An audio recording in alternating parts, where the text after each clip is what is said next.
Hello, welcome to #writersblock. My name is Delcon Anthony and on this video, magsasagot tayo ng mga questions ng other writers. Let's go!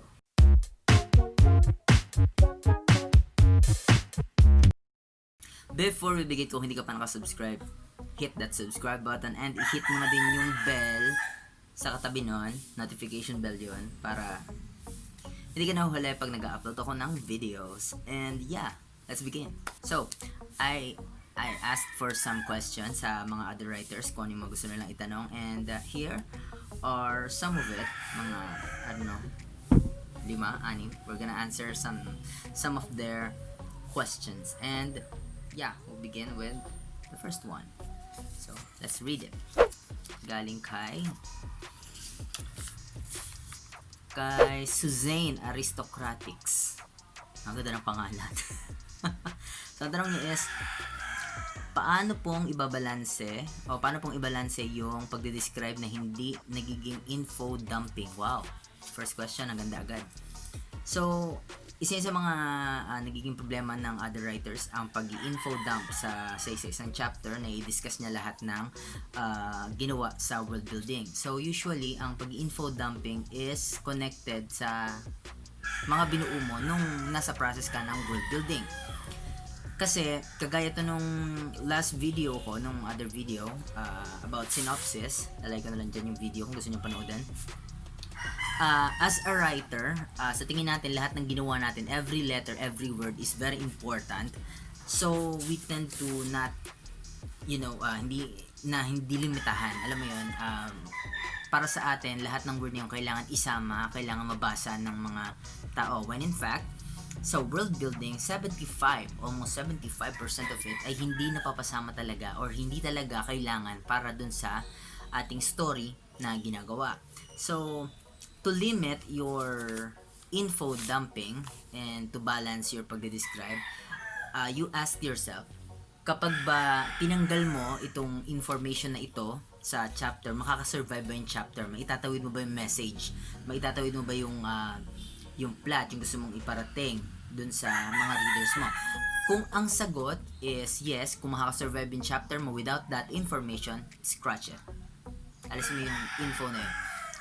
And usually kasi first chapters, usually nangyayari to sa mga chapter 1, sa mga early chapters, na yung info ilalagay mo na agad lahat doon. Ano yung rules ng world, ano yung papaano gumagana yung government system, papaano yung school system, papaano yung magic system, ganyan.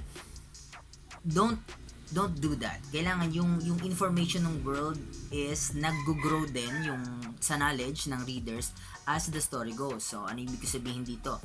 Like, sa first chapter, kung ang character mo nasa normal pa niyang mundo or kapapasok pa lamang niya dun sa world, sa different world na kinreate mo, wag mo munang ilalagay doon kung ano yung sistema ng government unless yung scene is nandun siya sa government and ini-explain yung government sa kanya, yung government system. So, doon mo ilalagay yung info na yun. Pero, wag mo doon ilalagay yung system ng school kasi nandun ka sa system ng government. So, as the story goes, isasama mo doon sa pagde-describe mo, sa pag-narrate mo, okay, doon sa chapter, yung info. Huwag mong bibiglain ng info dump lahat kasi it bores the readers away. Brother. Yun, sana nakatulong. Next question. So, our next question is from, pagpasensyahan nyo na madaming manok. Sa kabilang bahay, madaming sasakyan. Dito madaming manok. Walang paglugaran. Hama na. So, from Mia, any tips para sa mga nahihirapan iparamdam sa readers ang emotion? Honestly, medyo hirap ako dyan. Okay. So, any tips para iparamdam ang emotion sa readers? Show, don't tell.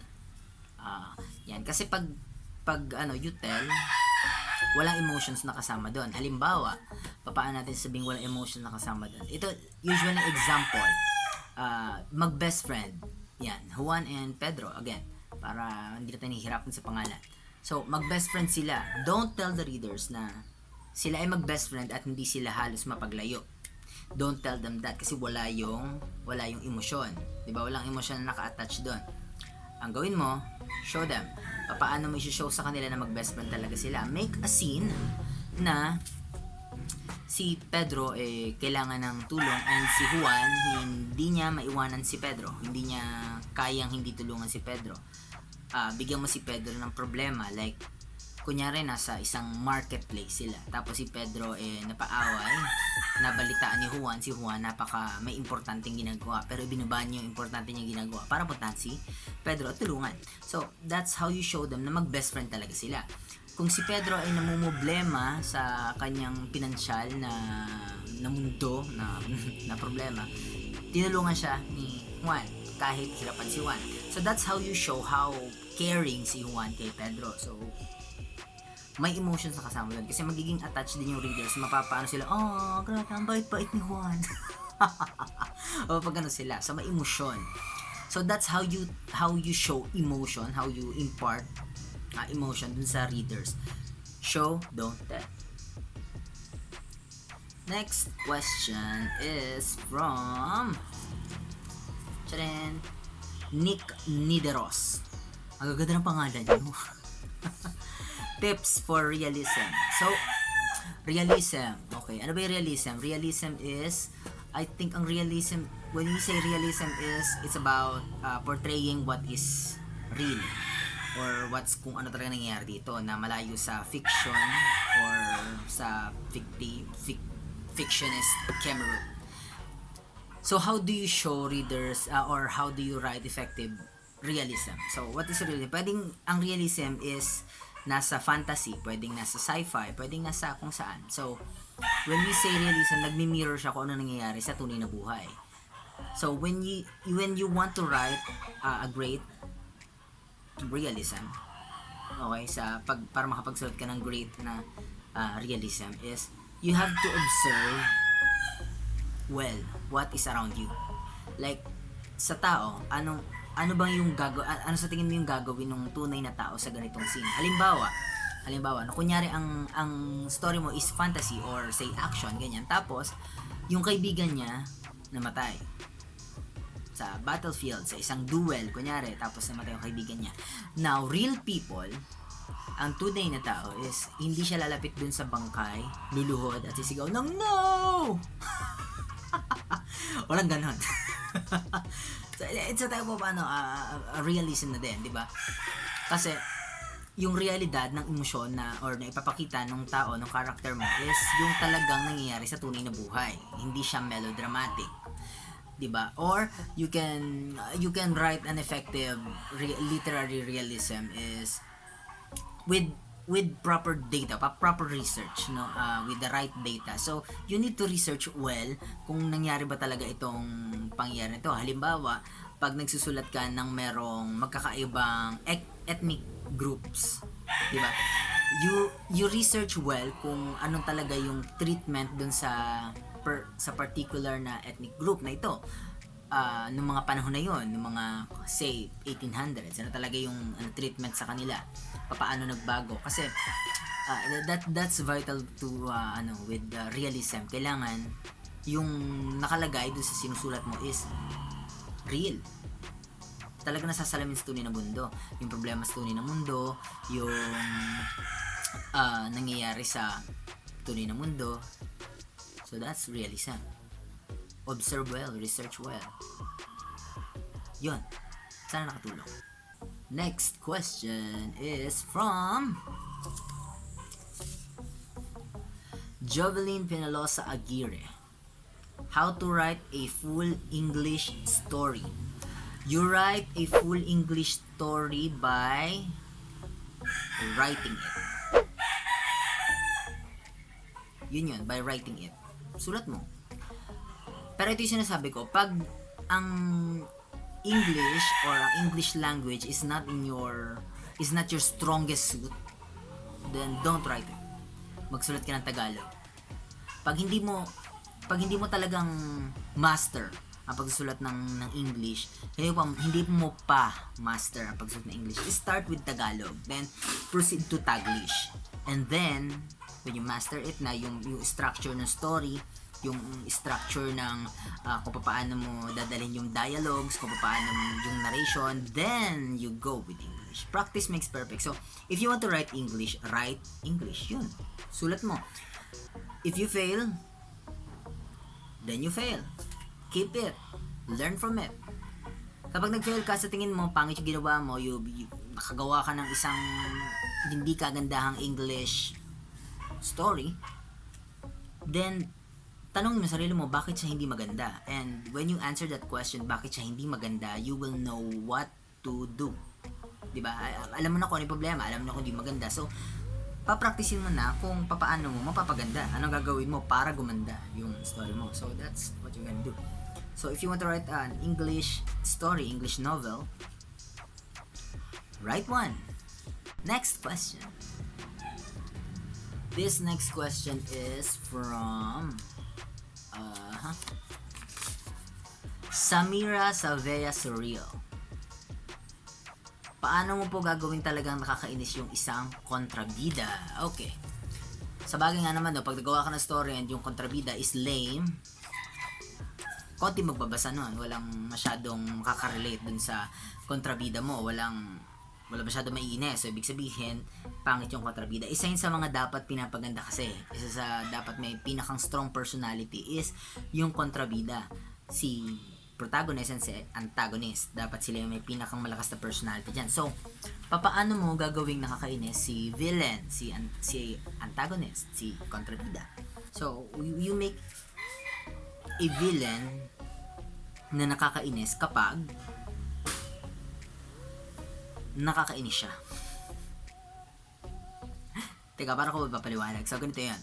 Pagkagawa ka ng character to make them nakakainis, while you're making that character, isipin mo kung sino yung pinakang kinaiinisan mong tao ngayon as you write your villain. Tapos yung personality ng taong kinaiinisan mo sa tunay na buhay, ilagay mo doon sa personalidad dong iyong villain. Kasi naiinis ka doon sa taong yun kasi may nakakainis siyang trait.